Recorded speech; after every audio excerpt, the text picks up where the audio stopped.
Assalamualaikum warahmatullahi wabarakatuh. Saudara-saudara sekalian, baru saja kita mendengarkan putusan Mahkamah Konstitusi terkait hasil akhir Pilpres tahun 2024. Putusan ini sebetulnya tidak mengejutkan. Putusan hari ini mengkonfirmasi bahwa kita semua termasuk MK tak kuasa menghentikan laju pelemahan demokrasi di negeri kita tercinta. Sebagai catatan, kami sangat bangga dengan 3 hakim MK yang menyatakan dissenting opinion. Yang saya muliakan Profesor Saldi Isra, Profesor Eni Nurbaningsih, Profesor Arif Hidayat.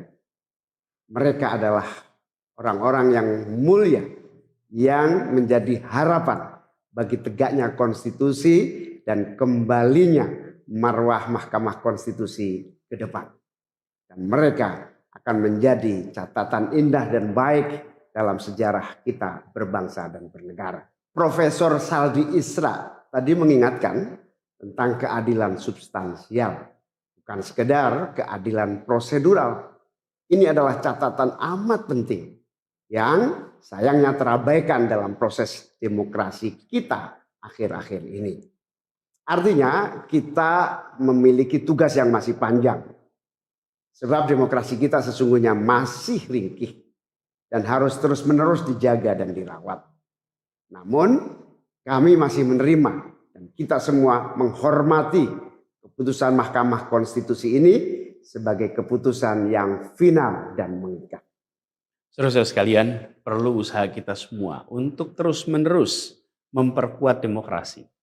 Perlu sensitivitas kita semua untuk terus-menerus menjaga agar amanat reformasi tidak tergerus walaupun proses penggerusannya berjalan pelan-pelan, sedikit-sedikit yang seringkali membuat kita terlena.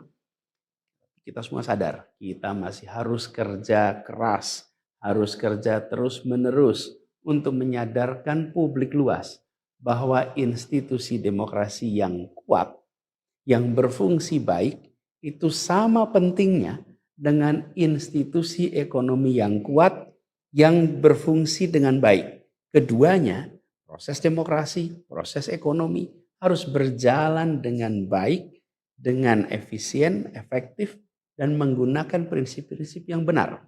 Oleh karena itu kita semua harus terus bekerja, harus terus merangkul dan memperkuat masyarakat. Agar dalam proses demokrasi masyarakat kita bisa kebal terhadap imbalan-imbalan iming-iming jangka pendek dan tahan terhadap ancaman-ancaman dan tidak ada lagi pihak-pihak yang melakukan itu pada masyarakat kita. Saudara-saudara, atas alasan ini semua kami akan terus berkomitmen terhadap gerakan perubahan dengan cita-cita jangka panjang, memperkuat pilar-pilar demokrasi, serta menghadirkan keadilan dan kemakmuran bagi semua dalam kesempatan apapun yang bisa kita raih di masa yang akan datang. Cita-cita kita untuk membangun negara yang menjamin keleluasaan berbicara dan kebebasan mengkritik, negara di mana warganya bebas memilih tanpa iming-iming imbalan sesaat dan tekanan maupun ancaman. Ini tidak akan berhenti. Kita harus terus berjuang bersama-sama.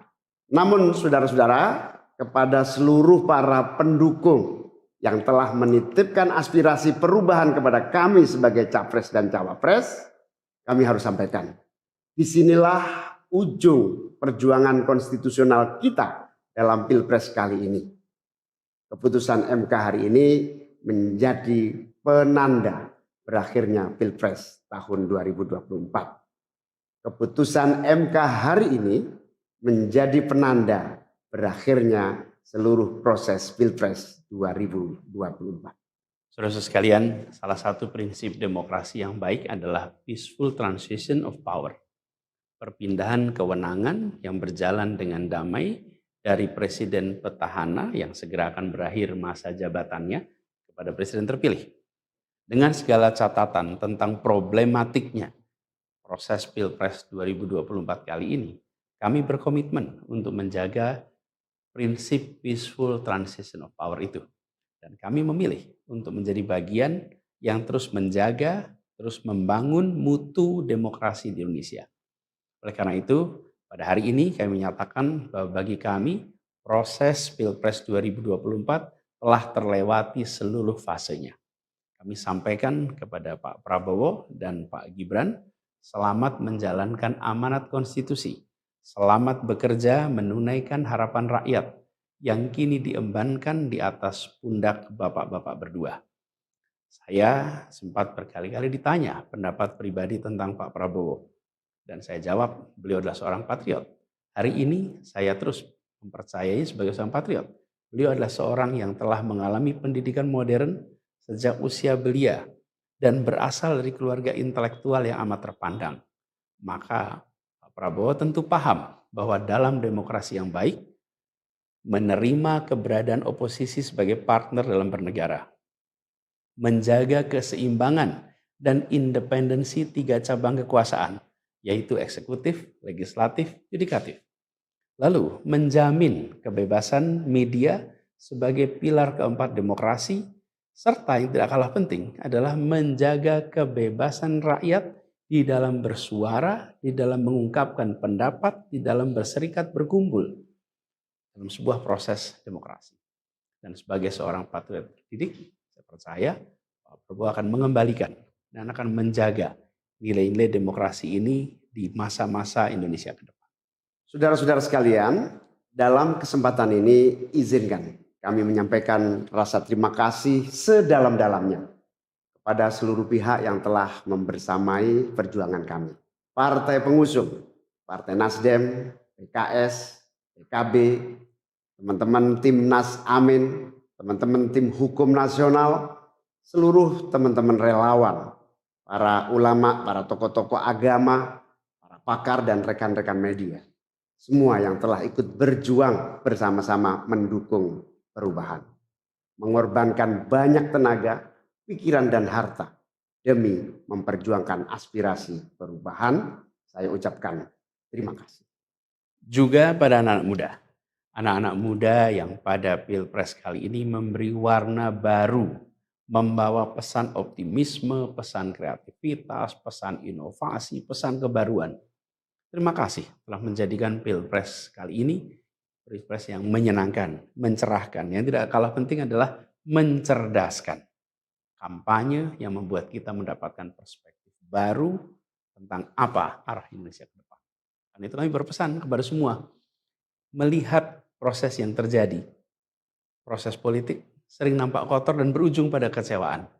Tapi jangan sampai itu semua membuat kita berputus asa pada proses politik. Begitu banyak cita-cita besar yang dapat diperjuangkan melalui jalan politik. Bila saat ini kondisinya masih begitu mengecewakan, justru ini adalah tanda, ini adalah pengingat bahwa perlu semakin banyak dari kita semua yang mau berjuang di jalan politik. Ini adalah panggilan mereka-mereka yang berintegritas, yang menjunjung tinggi etika, yang memikirkan tentang masyarakat, tentang negara, tentang rakyat, untuk mau masuk di wilayah politik. Bawa kompetensinya, bawa integritasnya, dorong, jangan menyerah, dan jangan putus asa. Jalan perjuangan masih terbentang panjang. Sepanjang usia Republik ini masih terbentang jalan pengabdian untuk melakukan perubahan bagi keadilan, bagi kesejahteraan, bagi kemakmuran kita semua. Dan itu dibutuhkan kemauan untuk mau terlibat di dalam proses politik. Jangan putus asa, mari kita jalan terus untuk perjuangan ini. Teman-teman semua, marilah kita lanjutkan perjuangan. Mengubah yang memang perlu diubah. Melanjutkan perjuangan untuk memperbaiki apa yang memang perlu diperbaiki. Dalam berbagai kesempatan dan ruang yang tersedia di masa yang akan datang. Insya Allah, saya dan Mas Anies akan terus membersamai teman-teman semua di dalam memperjuangkan kebaikan dan perbaikan menuju Indonesia yang adil dan makmur untuk semua. Tetap semangat, jaga stamina, perjuangan masih panjang. Izinkan kami menyampaikan terima kasih. Terima kasih kepada semua. Semoga Allah SWT merahmati negara Republik Indonesia dan melindungi kita semua. Assalamualaikum warahmatullahi wabarakatuh.